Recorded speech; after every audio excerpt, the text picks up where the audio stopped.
Once upon a time, Tathagat Gautam Buddha was asked by one of his disciples, "What is karma?" Hearing this, Gautam Buddha smiled and he replied, "I will tell you a story to explain karma. After listening to this story, all of you will understand that what is karma." Gautam Buddha started telling the story that a king ruled in a kingdom. Once he went to tour the country with his minister. While traveling, the king and the minister reached a market. In that market, the king's attention went to a shopkeeper. On seeing that shopkeeper, the king did not know why the thought came that I should give death sentence to this shopkeeper tomorrow. The king told this to his minister. The minister should say something that before that the king had gone ahead of the shopkeeper's shop and started doing other things. The minister became very worried. He could not understand that what was the fault of the shopkeeper. Without talking to the shopkeeper, without any thought, why is the Maharaj thinking of taking such a decision? The king and the minister went back to the court after visiting, but the minister could not sleep for the whole night. After waking up in the morning, the minister took the form of an ordinary person and went to that shopkeeper and asked the shopkeeper, "What do you sell?" The shopkeeper replied, "I sell sandalwood." Then the minister started asking people around about the shopkeeper. Everyone replied that the shopkeeper does not speak to anyone, is always sad. The minister understood the matter. That minister again went back to the shopkeeper and asked the shopkeeper, "Why do you remain unhappy?" The shopkeeper said, "I remain sad because people come to my shop, smell the sandalwood and say it is very beautiful, it smells very good. But no one has bought, that's why I am very sad." The minister also felt sad to hear from the shopkeeper. He thought that why should any shopkeeper be unhappy if no item of his shop is bought while there is no problem with the goods? The minister started thinking that this shopkeeper remains so sad because of his miseries. But why does the king want to hang this shopkeeper? The answer to the thought that came in the mind of the king, the minister had not yet received.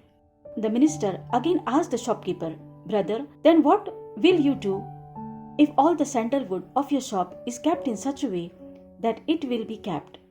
The shopkeeper said angrily, "Yes, I know that my sandalwood sticks will remain like this. No one will buy them.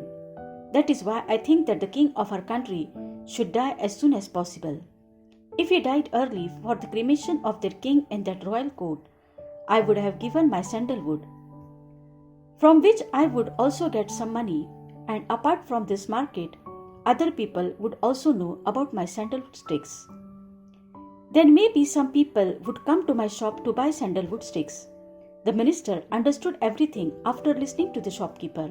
But the minister was also very smart and intelligent. A thought came in his mind. The minister bought some sandalwood sticks from the shopkeeper. The shopkeeper also got some money from this purchase, and he became a little happy too. The minister came back to the court with sandalwood wood. On reaching the court, the minister placed those sandalwood sticks in front of the king and said, "O king, these sandalwood sticks have been presented to you by the same shopkeeper whom you were thinking of hanging yesterday." The king smelled those sandalwood woods, and he liked the aroma of those woods very much. He said, "These sandalwood sticks are very fragrant." The king was very happy with this unique gift of the shopkeeper and gave some gold coins to the minister and said, "Go give these gold coins to that shopkeeper and say that after today, whenever sandalwood wood is needed in this palace, then from your shop only sandalwood will be taken." The minister started smiling and started thinking that now the idea of hanging that shopkeeper cannot come in the mind of the king, because now always that shopkeeper has got the responsibility of arranging sandalwood for the royal court. The minister went back to the shopkeeper with the gold coins. Here the king fell into the thought that shopkeeper is a very good person. When I was thinking about him that I would hang him tomorrow, then perhaps the thought was going on in his mind at that time that Raja has come in front of my shop for the first time. Why can't I give him my beautiful and aromatic woods? And today he presented me too.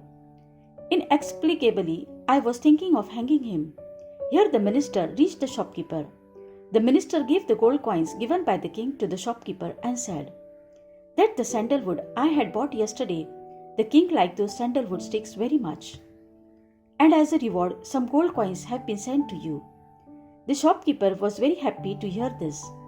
Simultaneously, the minister also told that shopkeeper that from today onwards, whenever there is a need for sandalwood in the court, all the sandalwood sticks will be taken from your shop. The shopkeeper was very happy to hear the minister's words. The minister asked the shopkeeper, "Why, brother? You used to think so badly about the king, but look how much the king cares for you. How good are the kings? The king never thinks wrong about his subjects." The shopkeeper agreed with the minister and, feeling very sad, started repenting of his bad thoughts towards the king. The shopkeeper said to the minister, "I used to think so wrong about the king. King is very good. King is very good.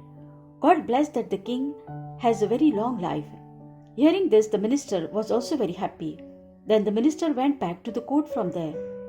And here Tathagat Gautam Buddha, ending the story, asked his disciples that, "Now you people tell me, what is karma?" A disciple said that deeds are spoken words. A disciple said that action is speech. So someone said that action is thinking. So someone said that karma is a feeling, etc., etc. After listening to the answer of all his disciples, Mahatma Gautam Buddha said that the thoughts of a man are his actions. As our thoughts remain, we will act in the same way, and the actions done by those thoughts are responsible for our happiness and sorrow. That is, if our thoughts are wrong, then the actions done by us will also be wrong, and their result will also be wrong, as a result of which we will be unhappy. If our thoughts are right, then we will do right deeds. If we do right actions, then we will get right results, which brings happiness in our life. Friends, now we try to understand karma in a little easier language. Karma means action. Just like throwing a glass of water is an action and its breaking is its result. Excessive rain is a karma and flooding is its result. Actually, the result will be in our interest or in harm. It totally depends on the work done by us. It is a simple matter. As soon as you change your karma, your destiny will start changing. And this is true in both the circumstances, for good as well as for bad. If we start doing most of our work consciously, then we will find that our destiny is in our hands. Because due to awareness, we have complete control over our actions. As Gautam Buddha said in the above story, that our thoughts are our actions. And in the state of awareness, we have complete control over our thoughts. By the control of thoughts, we gain control over our actions. And then, when our actions are according to us, then its result will also be according to that. That is why Gautam Buddha has emphasized on the control of the mind, that when a person's mind is purified, then how will only bad thoughts come in his mind, and then how will he do bad deeds? That is why the entire wisdom of Gautam Buddha emphasizes on purity of mind.